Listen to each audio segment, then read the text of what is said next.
So guys, some really exciting news. The Terminator franchise is next in line to go full stunning and brave and get the woke diversity and inclusion treatment. We've got our first publicity photo of the new movie, which is due out next year. Arnold Schwarzenegger is going to be in the movie, although there's no publicity photo of him just yet. But this looks amazing. From left to right, we've got Natalia Reyes as Danny Ramos, Mackenzie Davis as Grace, who looks like she might be some kind of enhanced human or cyborg, we're not sure, and the return of Linda Hamilton as Sarah Connor. I'm very excited because obviously this franchise is now following the same diversity trend as Ghostbusters, Star Wars, Marvel comic books, Ocean's 8, and Doctor Who. Also, I never told you guys this, but I'm so glad they made Sulu gay in Star Trek Beyond. That was very important. I literally cried. Anyway, as you can see, this franchise is getting a necessary injection of estrogen, with this new female lead. Some kind of half-machine human hybrid or something, called Grace. As you can see, Grace is very androgynous, gender ambiguous, with feminine and male characteristics. Maybe this will be the first gender-neutral conforming Terminator movie, which will make it the most progressive and well-received by critics in the mainstream media.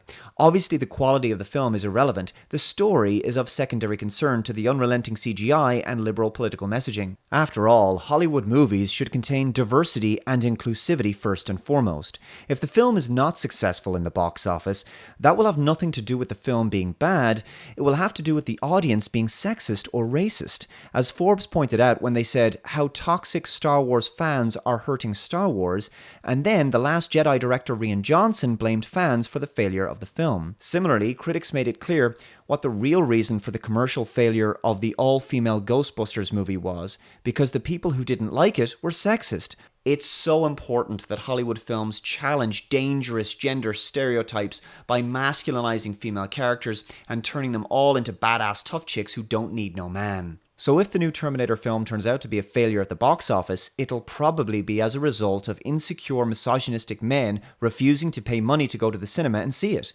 As Jimmy Kimmel pointed out at the Oscars recently, it's not all about making money. Timothy is the star of a small but powerful story called Call Me By Your Name, which did not make a lot of money. In fact, of the 9 Best Picture nominees, only 2 of them made more than $100 million. But that's not the point.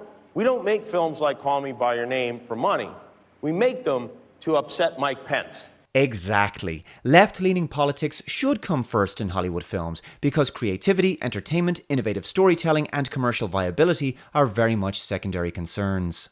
I, for one, welcome the possibility that this new gender-ambiguous character of Grace could be some kind of non-binary LGBT 1000 character because it's time gender identity politics played a bigger role in pop culture. I personally believe all primary lead characters in Hollywood movies should be women from now on, so it's time to go back and remake all classic films with female or gender non-conforming casts. For example, I had this thought recently. They should totally remake Back to the Future. Can you imagine recasting Marty McFly with a young woman of color perhaps? You could keep the same name, Marty, but just replace the Y with an I. Also, Doc Brown could be Emma Brown instead of Emmett, an older, wiser lesbian scientist perhaps. Marty will go back in time in the DeLorean to America under Jim Crow, or maybe even the Deep South during the time of slavery to provide a social commentary about that and start an important conversation about how white America is still racist and we all have unconscious biases. Anyway, let me know your thoughts in the comments below and I'll see you next time. And remember, if you're not making films through a feminist lens, you're basically not making films.